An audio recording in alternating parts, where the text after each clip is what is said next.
done, Miss J. Hunter done, furnished and burnished by Aldershot's sun. What strenuous singles we played after tea, we in the tournament, you against me. Love 30, love 40, oh, weakness. He was the most popular English poet of the 20th century, and he transformed the way we look at buildings and landscapes. But his emotional life was a turmoil.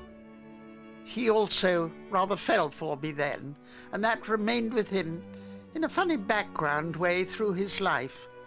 I like freckles, turned-up noses, wide apart grey-blue eyes, sulky lips, and a hint of latent power. Two women were hurt. Two women were hurt. I don't know how he reconciled that. Always he was haunted by demons, fear of death, religious doubt, remorse, guilt.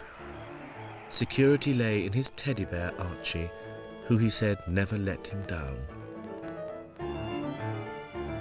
Now eye on the ball, left knee slightly bent, slow back.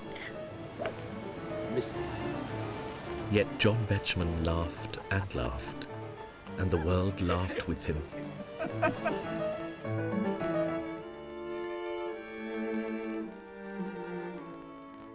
He was a new young master at my brother's prep school, which was called Heddon Court Cock Fosters.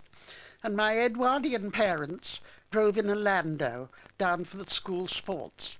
And there we sat, watching the sports, and suddenly I perceived a very slim, very young master kneeling down, adjusting the high jump. Big eyes, sallow complexion, sticky out teeth, and he didn't say a thing, but suddenly through my mind flashed the words, "This man is going to be great someday." This judgment was not shared by the Oxford University examiners. In 1928 they had just sent him down for failing his exam in divinity. But already he was writing poems. But that's nothing to the rag we had at the college the other night. We'd gallons and gallons of cider, and I got frightfully tight. And then we smashed up everything. And what was the funniest part? We smashed some rotten old pictures, which were priceless works of art. We had a rag at Monica's. Here the young hopeful met Evelyn Waugh, Osbert Lancaster, Cyril Connolly, Anthony Powell, Basil Dufferin. They were friends he kept for life, the reason why Oxford meant so much to him. His friendship is the chief thing that I recollect. First, buildings, which I've always liked almost more than people, and every building here has got associations, both with famous people of the past and rooms like this. Neville's room hasn't changed for years, it's always been like this. Auden and people like that used to come to tutorials, I think in this very room, yes, didn't they? And there's that association, and there's also friendships that one had.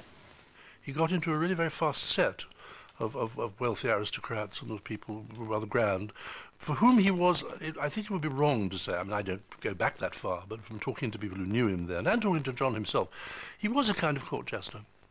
You know, he made them laugh terrifically, surrounded by all these Irish earls that he rather liked, and all these rather grand people, you know. He was a sort of companionable joker. The acting, the way Shakespeare's acted, you know, sort of comic bits, sort of, "Here I be with my all and my last, and I be last of all." And then, that's funny, and then serious, "My lord and liege, I would this day forthwith," which doesn't ever sound to me like any... Betjeman knew the social value of being entertaining. Invitations arrived to the smarter country house parties. His hosts at Hartrig had rarely experienced a guest like this. He electrified me with his absurdities. In this rather staid, I suppose, household, though we were lots of children, he put a tea cloth over his head at breakfast when he sucked an orange. I mean, such a thing had never happened. And he was very sneaky playing tennis, played in carpet slippers, back to the net, and then suddenly he'd swerve round and deliver a very sneaky serve. So, you know, we were laughing the whole time. I think he saw himself a bit as this outsider who had struggled into this golden circle. But I don't think it was really quite like that. I think once he'd made these friends, they they became tremendous friends because they really liked him. And they thought he was, you know, not only very funny, but also a very interesting person.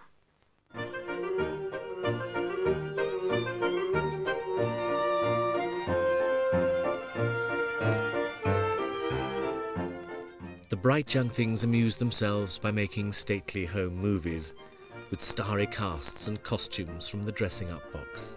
He liked titles, whether it was the Archdeacon of wherever or the Earl of wherever, you know, he thought they were rather fun. Was he a snob? I don't know. I mean, he was tremendously snobbish about knowing people who were interesting and fun, which was a kind of, it's not a snobbery really, is it? It's just good sense. He'd much rather have been with people who, you know, made good arguments and good lives and incidentally also lived rather comfortably in rather splendid houses. With the splendid houses came the splendid girls. Betjeman fell in love with them all. Without a penny to his name, he proposed to one after another, Camilla Russell, Pam Mitford, and Wilhelmine Creswell, whom he called Billa. He was just somebody we all knew. A sort of joke we all knew, really. His hair was like last year's nest, and his teeth were covered with green slime. Well, they were. He did look like that. We were all staying at Seasoncote, that wonderful Indian house in Gloucestershire. And we went for a walk, and he asked me to marry him, and I thought this was... I don't think we were either of us very much in love. It was just a sort of thing John did, you know. He liked girls, and he liked the idea of being in love. And so we got engaged. We wrote a few passionate letters to each other, and we had one or two rather passionate evenings on a sofa in Davies Street, where he lived at the time. But it really didn't mean anything, I have to admit. Yet all the time Betjeman was engaged to someone else, and very grand she was. Penelope Chetwood, aristocratic daughter of the Commander-in-Chief in India, Field Marshal Lord Chetwood. She was dominant and self-assured, which Betjeman adored. She loved riding in the hills and exploring the culture of India. Betjeman now had a job at the Architectural Review at £300 a year. He wrote up the very latest modern buildings, but took the opportunity also to educate himself in other and less fashionable English styles, particularly the then unregarded late Georgian. And he sought out and befriended older architects like Charles Annesley Voysey of the Arts and Crafts movement, and Ninian Comper, the Gothic revivalist. What he learned then stood him in good stead in later years.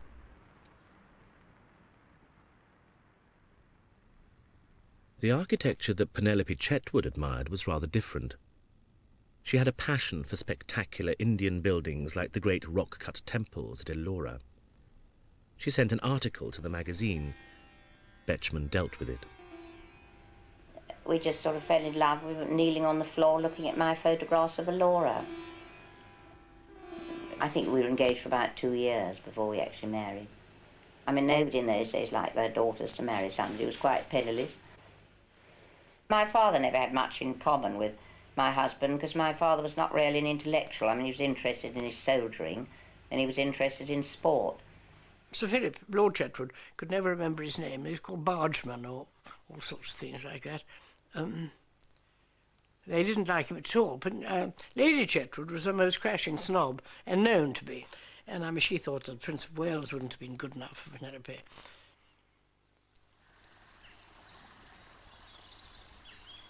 The Betjemans couldn't afford to live in London. Instead, they settled on Berkshire. We rented a house in Uffington, near the White Horse. Lovely little farmhouse for £36 a year, £3 a month. We had a German maid for the same amount, £3 a month. And I had a very good boy who helped me with my horse. I had my Arab horse sent over by my father from India. My husband's never liked horses. I mean, he's always very nervous of them. And like all people nervous of horses, they all behave incredibly badly when he goes near them. For instance, once I was driving near here, and I can't remember which horse I was driving, but anyway, it shied very violently, a thing it never normally did. And John got out and walked to the nearest village and got a taxi home. Always worried about lack of money, Betjeman now took on all kinds of journalism in London. He wrote advertising jingles, travel guides, book reviews, radio talks. For the Evening Standard, he produced film criticism, sometimes in verse. Here's to Universal Pictures, who gainsay the censor's strictures. And, oh, I remember, it's a parody of Poe's poem The Raven about a simply frightful horror film called The Raven. Torture chambers all created for the unsophisticated, hulking, mouthing Boris Karloff, not much different from before. Add a pair of lovers tearful and a doctor mad and fearful, same old plot and nothing more. Edgar Allan Poe conceived them, somehow Hollywood achieved them, but not even I believed them, for they smacked of films of yore. So I hope that nothing worse will come to us from Universal than The Raven evermore. At Uffington, life with Penelope was sweet but tempestuous. He nicknamed her Filth and Propeller. I remember once, it was frightfully funny, when we first married, and John and I then used to have physical rows. We used to kick each other around the house, and we were sort of pushing and shoving each other around the house, and Cyril and Jean Connolly, Cyril's first wife, were both in the bath together. They hadn't locked the door, and we went into the bathroom and kicked each other all round the bathroom, and Cyril and Jean were sitting in the bath and both looked absolutely astounded. Then we kicked each other out again, and well, that was that. I suppose it was a happy household in a way, but they were so different, so utterly and totally different, that what is it? I think he said that they had a German au pair girl who stayed with them for a while, and for the first 3 months she thought his name was Shut Up. One of the worst for us, when I threw his teddy bear Archie out of the window, he very nearly divorced me on that one, and Archie would have been the correspondent. You know his teddy bear Archie, which he had ever since he was 2, and which he always said he likes much better than his wife or children. He carries it around everywhere with him. It always sleeps in our bed when he's down here. And I knew that would be the one thing that would really annoy him. This was when about after we'd been married 2 or 3 years living at Uffington, and I threw Archie out of his sitting room window. That really did bring the house down. If he'd had a quarrel with Penelope, I can remember him coming, trembling like an aspen and crying. And the only way you could comfort him was to hug him like you'd hug a small child, till the shaking stopped. So I got to know perhaps a side of him that was very buried, really. I mean, the little boy who'd never grown up, who had his teddy bear, Archibald, to whom he confided everything. John Betjeman was born in 1906 to a prosperous middle-class couple who lived in Highgate, North London. He was their only child. John, being born sensitive in any case, which visibly he always was, he'd got a sensitive face, started off certainly with all the elements of insecurity that one can think of. A deaf father with whom he couldn't properly communicate, a mother who was very vain and very superficial. I don't think she can have been a very deep person to communicate with him either. I think there were a lot of quarrels. Apparently the scenes were usually about money. Probably she wanted more dresses or more this or more something or other.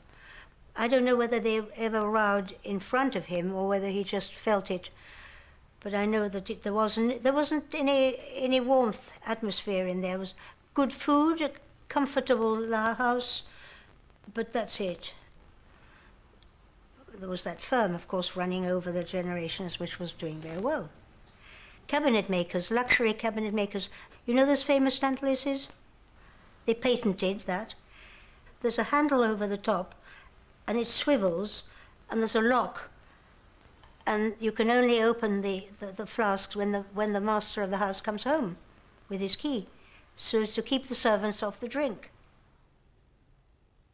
John's father begged him again and again to take over the family firm as the 4th generation Betjeman. He refused, but always felt guilty at letting his father down. For myself, I knew as soon as I could read and write that I must be a poet. My faith in this chimera brought an end to all my father's hopes. In later years, now old and ill, he asked me once again to carry on the firm. I still refused. And now when I behold, fresh published, new, a further volume of my verse, I see his kind grey eyes look woundedly at mine. I see his workmen seeking other jobs, and that red granite obelisk that marks the family grave in Highgate Cemetery points an accusing finger to the sky. He's quite a complicated person, I think, John. And he certainly, I mean, he had great feelings of guilt about all sorts of things. And perhaps at times he rather enjoyed feeling guilty, I don't know.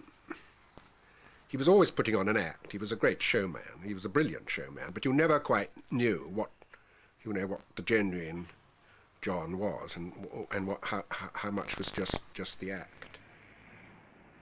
The sort of girl I like to see smiles down from her great height at me.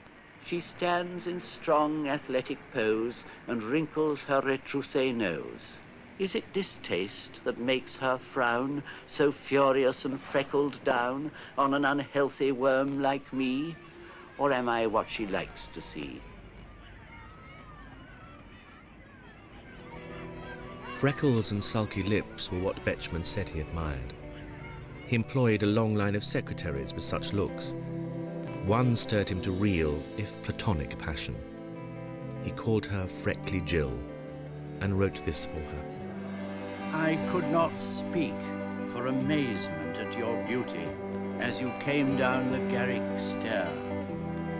Grey-green eyes like the turbulent Atlantic and floppy schoolgirl hair. I could see you in a Sussex tea shop, dressed in peasant weave and brose, turning over as firelight shone on brassware last year's tea-stained vogues.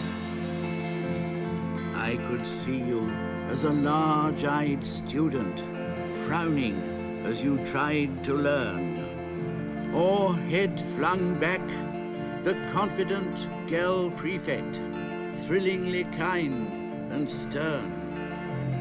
I could not speak for amazement at your beauty. Yet when you spoke to me, you were calm and gentle as a rock pool, waiting warm for the sea. Wave on wave I plunged in them to meet you. In wave on wave I drowned. Calm rock pool on the shore of my security. Hold me when the tide goes down.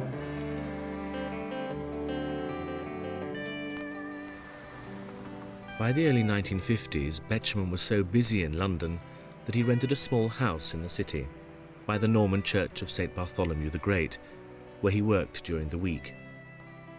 Anita Dent was Freckly Jill's successor, and Betjeman's first secretary here at Cloth Fair. Now Anita McFarlane, she hasn't been back for 45 years. Still very small. I used to sit in the corner there with a table, my typewriter. Betjeman had a desk here, and those walls were covered with books. And there was a sofa there. I think the wallpaper was different.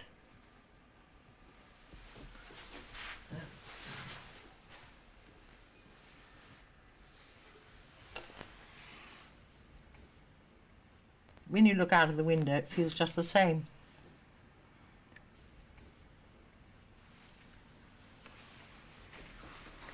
Yeah, just the same.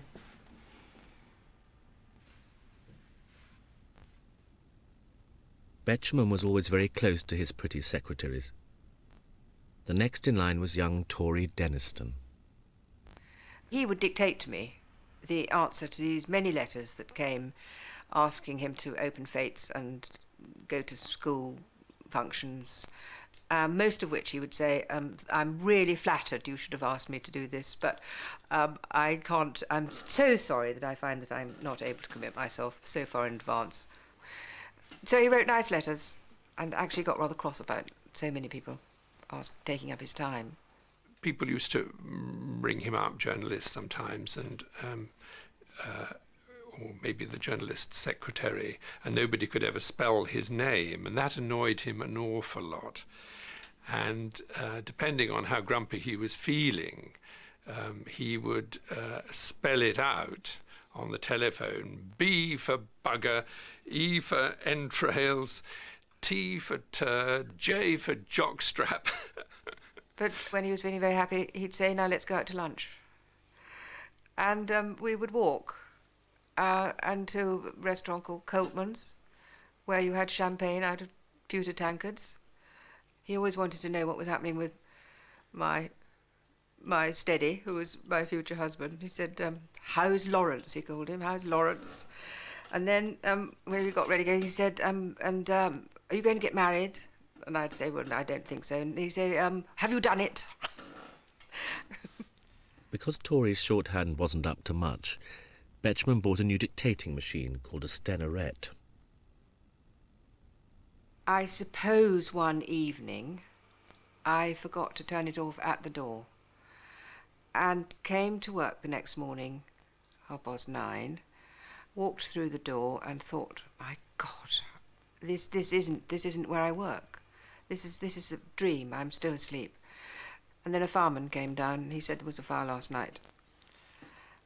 And I couldn't believe it, but it had happened. And I went up to the room and there it was with the book soaking wet, and the corner where my stenorette was on rather a valuable table was obviously the seat of this fire. And John was very nice, probably rather shocked. And I think at the end of it he said there isn't much point you going on working because there's nowhere to work. And so that was rather the end of my job. With Clothfair uninhabitable for a few months, Betjeman turned for help to a friend, an up-and-coming young photographer with connections south of the river. I suppose he told me that it had suddenly burnt down the day before, actually. And so I said, well, I don't know if it's fairly crummy, but I mean, you can have my room in Rotherhithe if you'd like. For as long as you like, because I didn't really need it. You see, I'd got this one room that I rented from Rotherhithe, which I'd got while I was doing a book on London. And there was something very special about it, because you looked out of the window and you saw the sunset behind Tower Bridge and St. Paul's. It was the most romantic place in the world. And I think he did love it. You couldn't not. You see, there were real East Enders living there, and they were wonderful, absolutely marvellous race. There weren't any sort of snot penthouse people who trespass on the East End. I mean, they should know their P's and Q's and just stay in SW1 or wherever they live. In W8, Snowdon made a film of a secret and astonishing house, then owned by his mother, the Countess of Ross. Betjeman was enthralled by what he saw. Stafford Terrace is in Kensington, and number 18 is the one wholly Victorian house left in a world of primrose front doors and creamy stucco. Now come inside and see the most amazing, untouched and crowded Victorian interior I've seen in London. The drawing room, a vast L-shaped room, dimly lit by stained glass in daylight and by gas fittings adapted to the glorious new invention of electricity by night. The room is so crowded with furniture, satinwood, mahogany, marquetry, Japanese pots, plates along a shelf under the frieze, that the richness is overwhelming. Ah, I thought, they must be artistic people who live here, and so they were and are. This was the house of Linley Sambourne, who died in 1910, and who was the cartoonist who succeeded Tenniel on Punch. I don't say that every one of the thousands of objects, decorative and domestic, that are now in 18 Stafford Terrace are priceless works of art, but I do say that the house itself as a late Victorian interior, cherished untouched for about 80 years, is irreplaceable. A house, not a museum, and it must be preserved, for it explains the Victorian mentality in the days when Britannia ruled the waves. It was in this house that the Victorian Society was founded in February 1958, with John Betjeman as vice-chairman. Well, there were the two great campaigns which started, sort of got the Victorian Society going. One was the campaign to save the coal exchange, which was down by the Customs House in the city, and the other to save the Euston Arch. The first trunk railway of the world we hail. London is linked to Birmingham by rail. Euston's Greek portico was built to be the gateway into Midland industry. To this great hall the merchants then would come and wait until the train was called for Brum. Wretched British Rail wanted to move their platforms, and the Euston Arch was in the way. This wonderful, grand Doric. It wasn't an arch, in fact. It's like the dome isn't a dome. The arch wasn't an arch. It was a Greek temple front, and it was enormous, very grand, and it was the entrance to Euston Station. And they said it had to go. It was the first bit of railway architecture in the world of any size, and railways were invented in England. As a piece of architecture, I think it's very grand scale, fine stone, granite, and if it were moved forward, it would be the most magnificent public monument in London. It would look marvellous. It would be beautiful, you see. And of course, people always think if you have anything beautiful, it's wicked nowadays. It has to be cheap.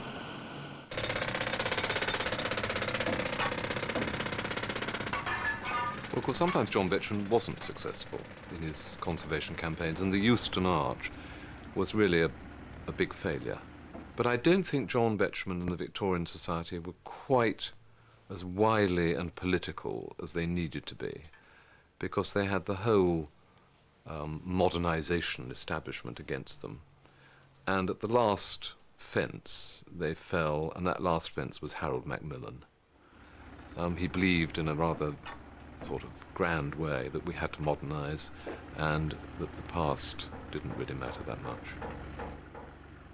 I've never voted Tory again since the Euston Arch was pulled down. I was so angry at the way the Tories behaved then. Betjeman carefully maintained his life in separate compartments. Private emotional turmoils never affected the public man. After the fiascos of the Euston Arch and the Coal Exchange, his campaigns to preserve Victorian buildings of quality took on an extra fervour. Down the road from Euston, St Pancras was under threat, but now Betjeman knew just how to swing public opinion behind him. The Midland Railway, which was a provincial company with headquarters in Derby, at last got a route to London, to St Pancras, and it was determined to show that it was just as good as the older companies. Euston over there, the London and North Western, or King's Cross, the Great Northern, just next door. They were going to have something, the Midland was, that was really going to be money well spent and to show you where the brass was. The Midland Grand Hotel, the grandest hotel easily in London. What he did about opening our eyes, both to townscape and to landscape, was critically important at the time and will be remembered, because I think he has changed the way that all of us look at our surroundings, and we simply will not anymore put up without a huge battle with people trying to plan the oddities of our surroundings out of the system. Betjeman's conservation crusades made him a public figure. His book publishers were the old established family firm John Murray in Albemarle Street off Piccadilly, who'd once looked after Jane Austen, Lord Byron and Walter Scott.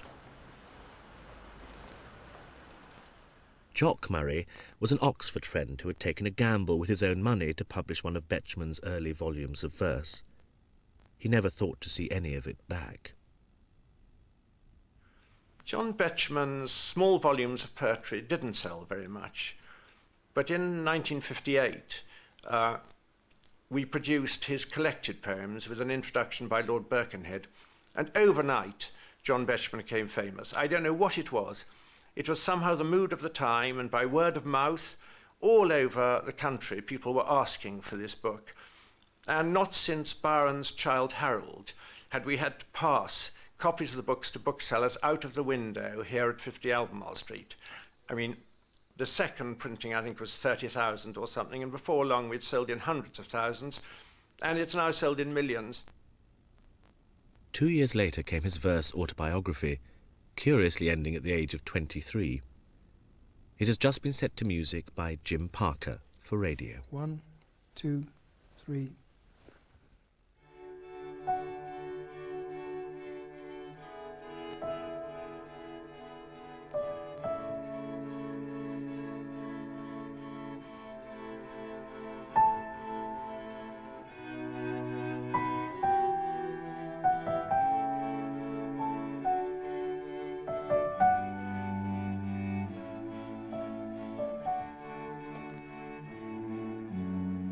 My dear deaf father, how I loved him then, before the years of our estrangement came. The long, calm walks on twilight evenings through Highgate Newtown to the cinema. The expeditions by North London trains to dim, forgotten stations, wooden shacks on oil-lit, flimsy platforms among fields as yet unbuilt on, deep in Middlesex.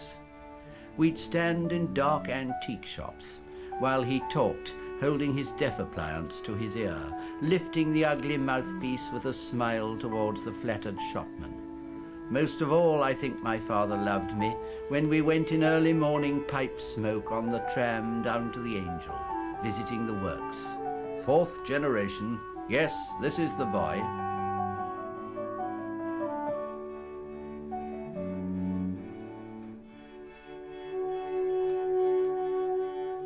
The success of the collected poems was not repeated. Critics were less than enthusiastic. In some quarters, sniped the man in the Observer, the high sales of Betjeman's volumes are taken to indicate a revival of poetry. I cannot be so optimistic. I think he felt that he'd produced something pretty good and then was very hurt by some of the reviews, because he liked to be loved by the world at large, I think, as well as by his friends. And so I think that's perhaps why he was very sensitive about criticism of his work. And he was perhaps acutely sensitive to that more than a lot of people. So I think he liked to be loved. He also liked to be appreciated, I think, and understood. Penelope was leading a life of her own at the family home, now Victorian villa in Wantage. To John's considerable distress, she had become a devout Roman Catholic. She looked after her horses, and to make some much-needed money, ran a duck farm and a cafe called King Alfred's Kitchen. Burnt cakes a speciality, as Betjeman used to say. By now there were 2 children, Paul and Candida. He was heaven. He was heaven as a dad. He used to teach us nursery rhymes, which were nothing to do with the real ones at all. I mean, I thought they were the real ones, but you know, as you got to school and later, you discovered they weren't. And there was Bar centipede, have you any jelly? No sir, it's all gone smelly. Well, I thought it was perfectly normal. And we had a Birmingham-born shopkeeper who was called Mr. Dokes, and so we learnt this nursery rhyme, which went, "Hickory dickory dokes, I'll tell you some Birmingham jokes." Betjeman found it much harder to get on well with his son, whom he nicknamed the Powley. When Paul first went to Eton, they turned up to take him out, and John was deliberately wearing a Harrovian boater, to which he was not entitled, but was purely to annoy, and Penelope was wearing a sort of Joe Paws and just come off some pony, and bits of hay were adhering to her sweater, and they arrived at the house where Paul had just taken up residence, and some enormous grandee, like the captain of the house or someone, came out, and they accosted him and said, "Where's the Powley? Have you seen the Powley anywhere?" And the Powley? Who's the Powley? "You know, our son, the Powley." And that's not what you need when you've just gone to public school and, you know, all you want to do is shrink into the background. A brief encounter in 1951 had changed Betjeman's private life. At a dinner party in Westminster, a fellow guest failed to turn up. He was the spy, Guy Burgess, who fled to Russia that very night.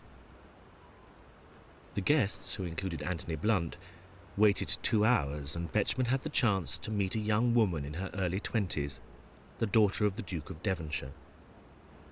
Lady Elizabeth Cavendish was a lady-in-waiting to Princess Margaret. She knew at once that John was the love of her life, and he fell for her too.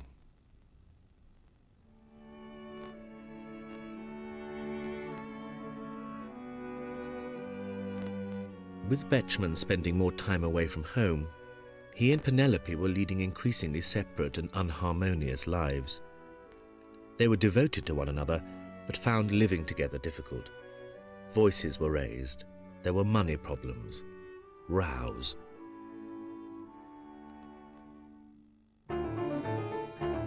At Wantage, in the year of the coronation, Penelope threw herself into conducting her pageant, but her passionate interests in horses and India were far from John's. She wasn't a good wife, because she really was deeply interested in her own things, and she found it very difficult to be interested in anybody else's things. She was proud of John, and she did see the point of him, but she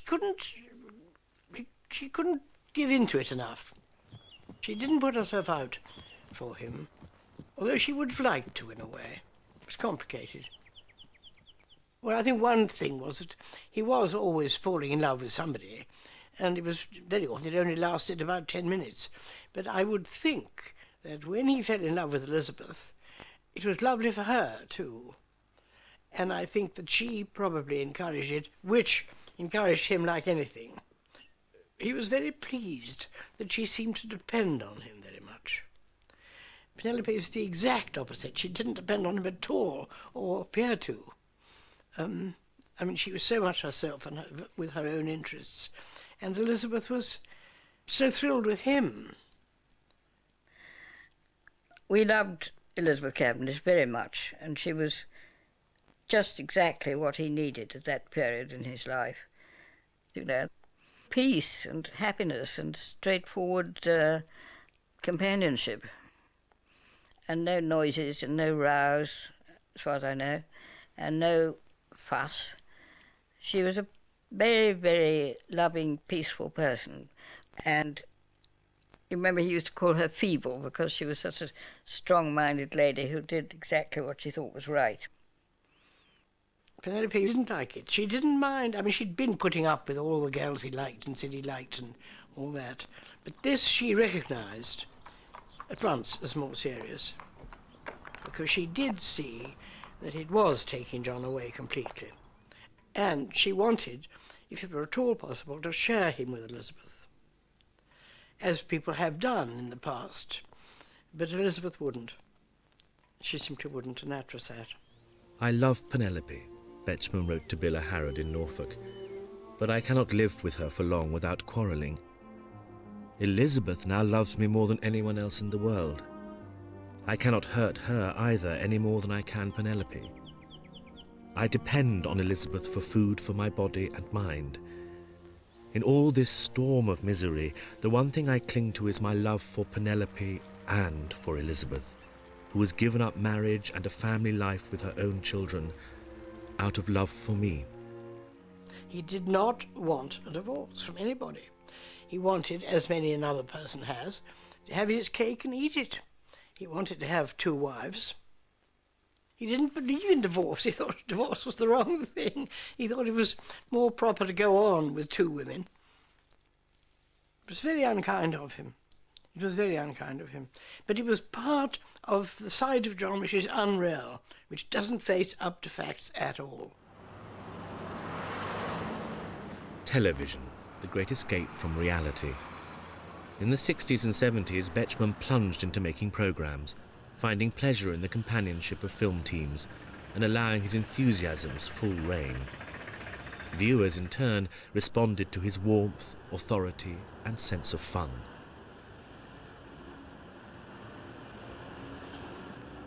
How beautiful the London air, how calm and unalarming this height above the archway where the prospects round are charming.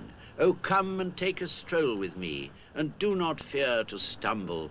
Great Cumberland, your place I see, I hear your traffic rumble. See Oxford Street on my left hand, a chasm full of shopping. Below us, traffic lights command the starting and the stopping. And on my right, the spacious park, so infinitely spacious, so pleasant when it isn't dark, but when it is, good gracious. Like many of the best people in radio or television, he could tell you things that you ought perhaps to have known without you feeling patronised. The fact that he had a sense of humour, I mean, it was the fact that there was always a joke somewhere in it, which is always a bit of a help, because an awful lot of television presentation, especially in the arts, is infernally solemn. I mean, you laughed all the time with John. This was the great thing. I can see him now, leaning back against a bookcase, shaking with laughter. Shaking with laughter. But also he had this confiding way of telling you things that you'd never heard of and never thought about, and talking of people who'd certainly never come your way, in a way that made you think, I wish I'd known about that earlier. Well, what was exciting about it, and I suppose what made him so good on television as well, was that he peopled a building for you. You know, he didn't just describe a building and the features of a building and the shape of the windows and the date of the pillars and that kind of thing. He'd say, now, imagine we were sitting in this church and it was 1700, what would you have seen? There'd have been a gallery up there for the charity children, and the band would have been playing here. You know, he brought the whole place alive for you. You could see it in front of you. And from here, the parson could survey his whole parish. In the big box pew there, the squire from the hall slumbering while a fire crackled in the grate. The large farmers in the pews in front, the cottagers and lesser tenantry behind. The fame that television brought him came at a cost. He enjoyed being a public figure, but the hounding by journalists, the carping of certain critics, and never-ending demands on all sides hung heavily on him. Sometimes panic set in. The telephone rings, and this is John B., a very frightened voice. Margie, come quickly. I'm locked in my house. I can't get in. And through all that, I sensed this feeling of slow death through starvation while he couldn't get out. That was all in his words. So round I drove, screams from the other side of the door. What am I going to do? What am I going to do? So I said, well, put the key through the letterbox and I'll see if I can open it this side. So he did that because he hadn't lost the key or anything. And the door was opened. Flung himself, oh, thank God, flung himself into my arms, safe at last. Well, you know, that's a child, really. Ever since childhood, he had come to Cornwall to escape. Cornwall, to Betjeman not another county, another country. But even at his beloved sea's edge, he could not exorcise his demons.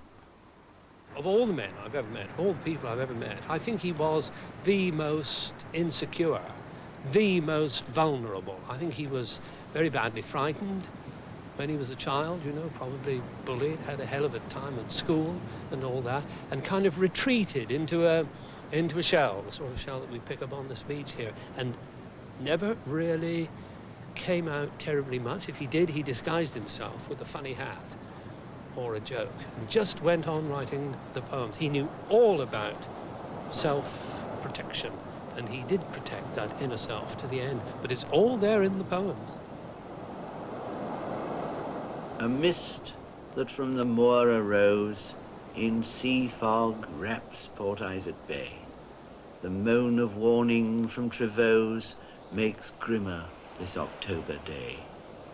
Only the shore and cliffs are clear, gigantic slithering shelves of slate in waiting awfulness appear like journalism, full of hate.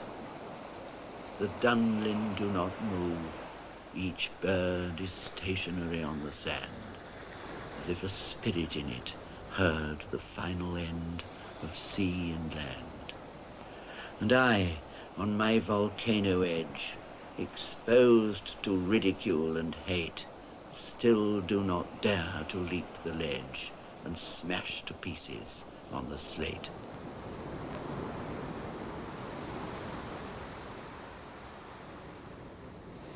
Yet still Cornwall brought relief.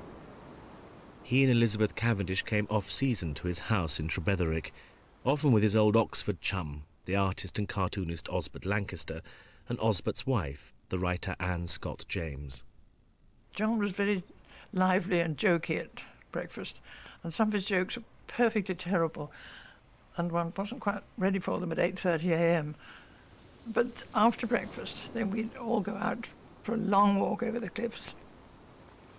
Elizabeth and I, who were long-legged and walked quite fast, would go walking along, talking together, and suddenly we'd find they were miles behind those two, and you'd turn around and look back. "Oh, God, come on," we'd call, because we couldn't bear to stop because we got so cold. But they were standing fascinated, the two old tops, fascinated by each other's conversation and waving their walking sticks, and always in a state of interest and excitement. And wasn't it Mr. Piper who said about your garden that it was just like a London park? If I remember rightly, that uncalled for remark was that one would never know one was in the country. One might be in London. And it was not made by Mr. Piper, but it was made by your wife. Oh, dear. And then we'd have an absolutely spanking dinner with masses of wine, very good wine. And John's talk, it was a sort of like a changing river, sometimes very deeply serious, then ironic, and then just purely flippant. It changed all the time, but it was always fascinating. And Oswald, of course, I may say, was a match for him. So the two of them together would keep Phoebe and me very happy for the evening. Chatsworth, the great Cavendish estate in Derbyshire, was another refuge for Betjeman, now Sir John, and Lady Elizabeth, now a magistrate. He felt at home in these surroundings. It was a long way from the family firm and the Tantalases in the Pentonville Road. I think sort of romance of the aristocracy a bit appealed to him. I mean, he liked staying at Chatsworth, I think, and sending a postcard with a cross saying, "This is my window," you know. And I think he quite liked meeting nobs. One evening at the opera, he made a new friend. She was the Prime Minister's wife. Our friendship was mainly based on our love of poetry and our pleasure in quoting it to each other. He used to come to Number 10 and talk to me there, sometimes have tea, and talk to my husband. He used to call him the leader, which I thought was rather sweet. How is the leader today? He used to struggle very much with his poetry, and he was so anxious to get it right. And he used to read it to me, and I used to read mine to him, but he used to write little bits. He had a coat with poacher pockets, and he would draw out of this pocket little scraps of paper that he'd scribbled on. And he told me that Tennyson, if he had a couple of lines which he couldn't use in a poem, put them in a drawer and use them afterwards. And he said that's how poetry comes to be written. And it is. Tennyson was always Betjeman's hero. To be asked to follow in his footsteps was the ultimate accolade.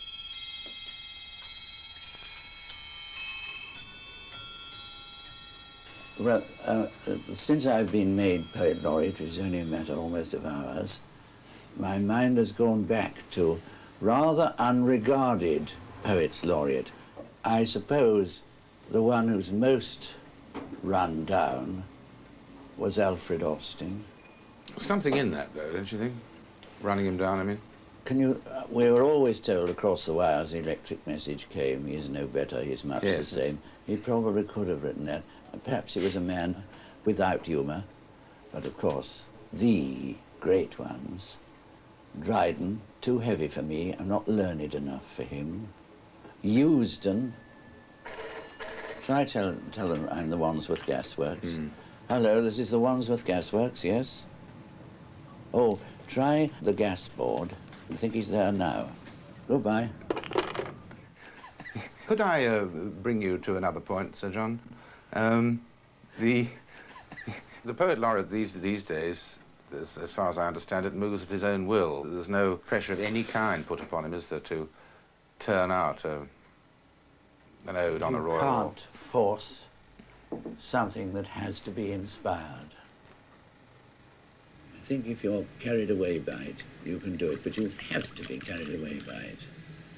I was very carried away by the investiture of the Prince of Wales in Carnarvon, this tiny little town, the silence outside of all Wales waiting. Wet banners flap, the sea mist clears. Colours are backed by silver stone. Moustached hereditary peers arranged in rows behind the throne. With lifted sword, the rites begin. Earl Marshal leads the victims in. So we who watch the action done, a mother to her kneeling son, the crown of office giving, can hardly tell, so rapt our gaze, whether but seconds pass or days, or in what age we're living. You knelt a boy, you rose a man, and thus your lonelier life began. Well, it can't be easy, can it, as a poet laureate, to be made to feel you have to write for certain occasions when perhaps you don't feel like it, or it's not very inspiring, and the situation isn't all that interesting. But he always did it, I thought, so remarkably well and with such style.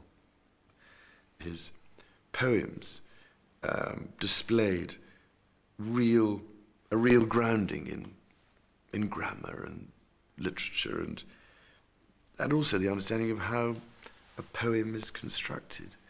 I remember, it reminded me of at school being taught how to scan and all those things one used to do, about pentameters and all the other different details of poetry. And of course John could do all that so brilliantly. And I remember sitting there struggling away in my classes. I can still remember being taught lines which showed you how to understand meter. I remember the one in Latin, do you remember? Quadrupud antiputrem sonitu quotidungulo campum. And it was wonderful, that being able to be taught in those days about these absolutely essential principles and features without which you can't construct, I think, nearly so well, beautiful lines or even amusing lines. And his poetry, I think, was so redolent of that real depth of understanding about the language. He came round to my house where we used to come round and read and things, and he had to write a poem as an ode for Princess Anne's wedding.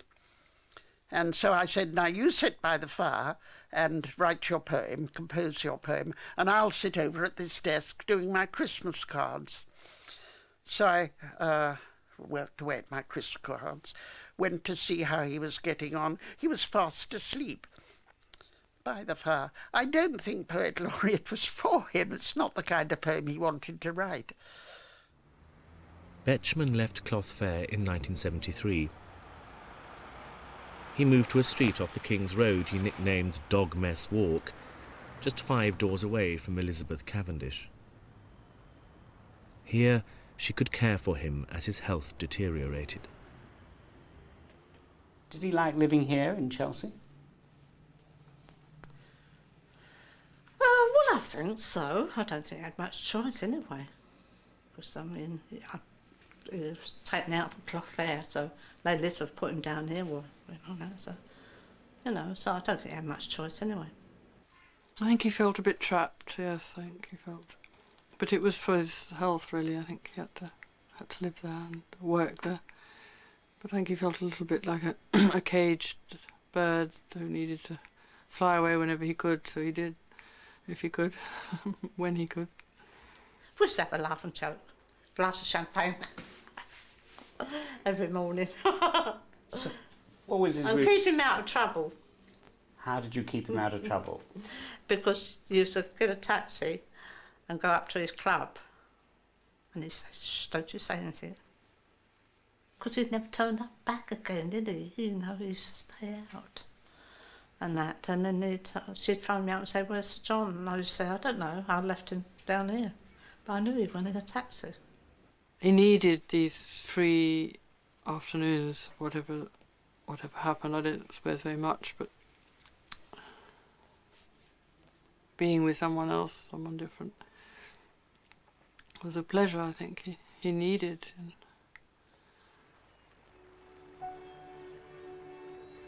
All his life, Betjeman suffered from an intense awareness of death. A devoted High Anglican, he nevertheless found it hard to shake off his doubts and fears. The final poem in his final collection he called The Last Laugh. I made hay while the sun shone, my work sold. Now, if the harvest is over and the world cold, give me the bonus of laughter as I lose hold.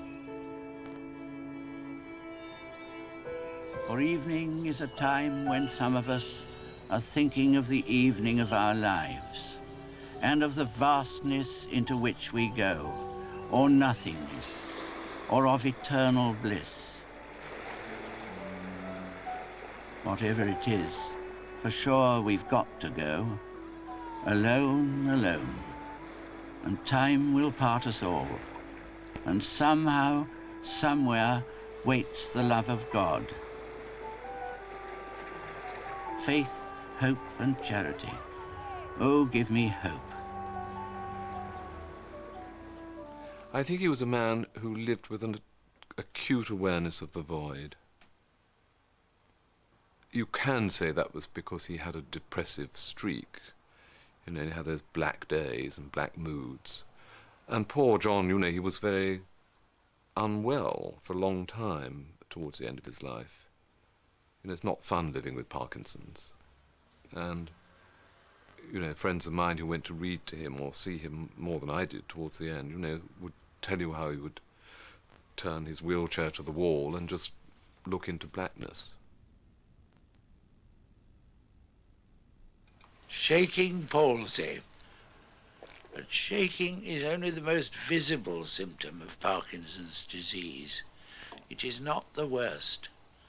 I know I've got it myself.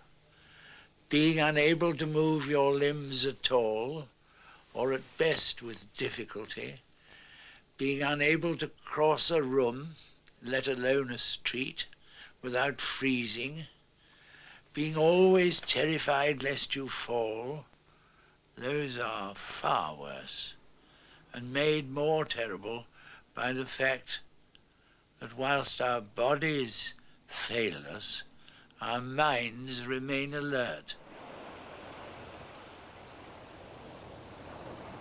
By the early 1980s, Betjeman had suffered a heart attack and a stroke.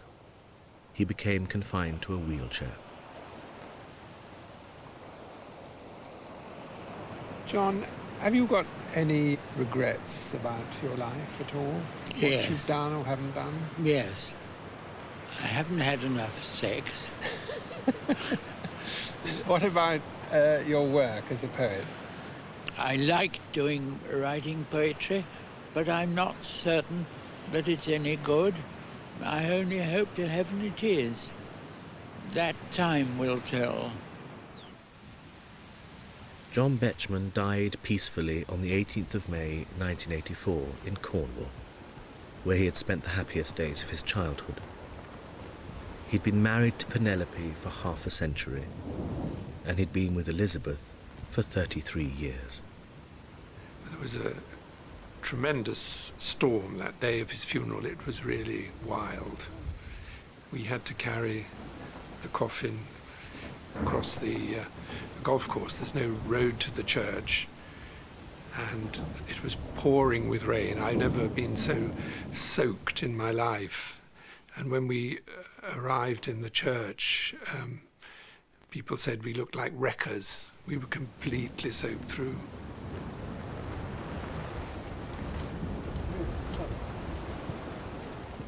I mean, the funeral was very terrible, because he'd been with Elizabeth all the time. She'd driven him down to Cornwall, and she'd looked after him all those last weeks. Anyhow, she was with him when he died. And then Penelope rushed down, of course. And it made it very difficult at the funeral, because Penelope was his wife. This was embarrassing. It was embarrassing. But I hope they'll remember him as a poet. As a poet. I passionately hope it'll be the work. I would like to remember him for the pleasure he gave me. In spite of, I know all about the angst and all about the melancholies and all about the needs for a teddy bear, but I still associate him with pleasure. I always think that John wanted Christianity to reassure him in a way that it actually never did. You know, sometimes you do get that awful feeling that this may mean nothing at all. But he could rise well above it, and he would laugh. You know, he had that wonderful, dry, mad, cackling laugh about everything. Oh, his laugh. I mean, as we sit here talking now, I can hear his laughter. I can see that wicked grin, that squashed old pork pie hat on his head, and glasses on the end of his nose, and that absolute sort of riotous laughter which starts and builds and builds and builds, and a sort of gurgling chuckle and all the rest of it, and then a sort of expression of despair, as if the world can't always be laughter. Around us are rovers and Austins afar, above us the intimate roof of the car. And here on my right is the girl of my choice, with the tilt of her nose, and the chime of her voice, and the scent of her wrap, and the words never said, and the ominous, ominous dancing ahead. We sat in the car park till 20 to 1, and now I'm engaged to Miss Joan Hunter Dunn.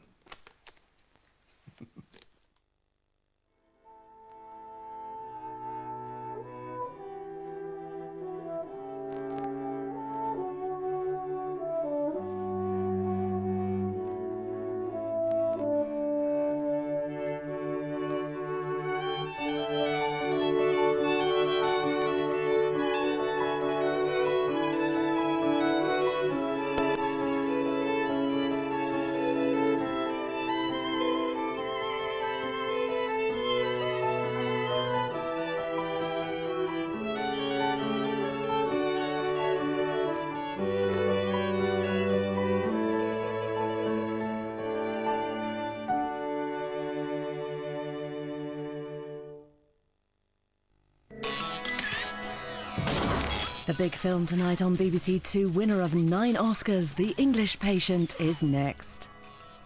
Federico Fellini was Italy's most celebrated director. His dazzling skills earned him 5 Oscars. He blurred fantasy and reality in one intoxicating mix.